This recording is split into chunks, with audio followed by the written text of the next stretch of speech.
السلام علیکم ورحمۃ اللہ وبرکاتہ۔ بہت سی عورتیں مجھ سے یہ سوال کرتی ہے کہ پردہ کیوں ضروری ہے، کہاں ہے کہ کہاں لکھا ہوا ہے کہ پردہ کرنا عورتوں کے لیے ضروری ہے۔ ہم تو سر پہ دوپٹہ رکھ لیتے ہیں، ہم کہیں باہر جا رہے ہیں تو دوپٹہ رکھ کر جا رہے ہیں، اتنا ہمارے لیے کافی ہے۔ اللہ تعالیٰ نے بہت واضح طور پر قرآن میں سورہ احزاب میں یہ بات نازل فرمائی ہے کہ اے نبی اپنی عورتوں سے کہہ دو کہ جب بھی وہ اپنے گھر سے باہر نکلیں تو اپنے جسم پر جو ہے چادر کو اوڑھ لیں، چادر کو اوڑھ کر جائیں، اپنے پورے جسم کو ڈھک کر جائیں۔ تو اس ٹائم پر چادر تھی، ابھی ہمارے یہاں پر برقع ہے اور بھی عبایاز وغیرہ ہے، تو وہ اسی سے ریلیٹڈ ہے کہ جب بھی آپ باہر نکلیں تو اپنے جسم کو ڈھک کر جائیں تاکہ آپ لوگوں کی جو بری نظریں ہیں ان سے آپ محفوظ رہ سکیں۔ تو یہ واضح طور پر قرآن میں آیا ہے۔ اللہ نے اپنے نبی کو یہ حکم دیا تھا کہ آپ اپنی عورتوں سے فرمائیں، اپنی عورتوں کو کہیں۔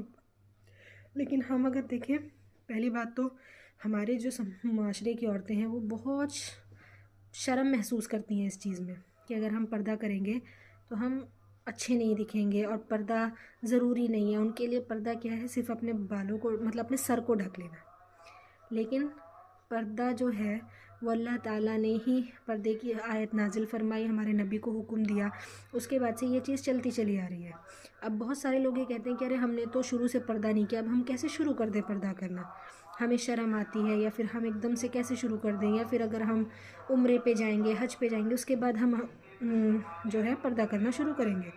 تو نعوذ باللہ، اللہ تعالیٰ نے قرآن میں یہ تو نہیں فرمایا تھا نا، کوئی حد تو مقرر نہیں کی تھی نا کہ جب آپ حج سے آئیں گے، آپ عمرہ کر کے آئیں گے، یا پھر ایک ٹائم آپ کا مقرر ہے، آپ اس ٹائم سے اپنا پردہ کرنا شروع کریں، ایسا تو نہیں کہا تھا۔ اور پردہ کرنا کوئی بہت بڑا مشکل کام بھی نہیں ہے جس کے لیے آپ کو پہلے کچھ سیکھنا پڑے۔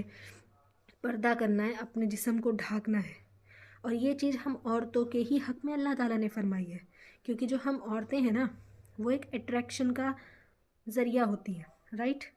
اگر آپ بالکل کھل کر باہر جائیں گی، آپ بالوں کو کھول کر بہت فیشن کر کے باہر جائیں گی، تو آبویس سی بات ہے مردوں کی نظر آپ پر پڑے گی ہی پڑے گی۔ اور جب مردوں کی نظر پڑے گی تو ہمیں نہیں پتہ کہ ان کی خراب نظر ہے اچھی نظر ہے، پر وہ آپ کو دیکھے گا، اور جب وہ آپ کو دیکھے گا تو اس کے دماغ میں غلط خیال آئیں گے، تو اس کے دماغ میں غلط خیال لانے کا کون سبب بنا؟ آپ سبب بنی ہے۔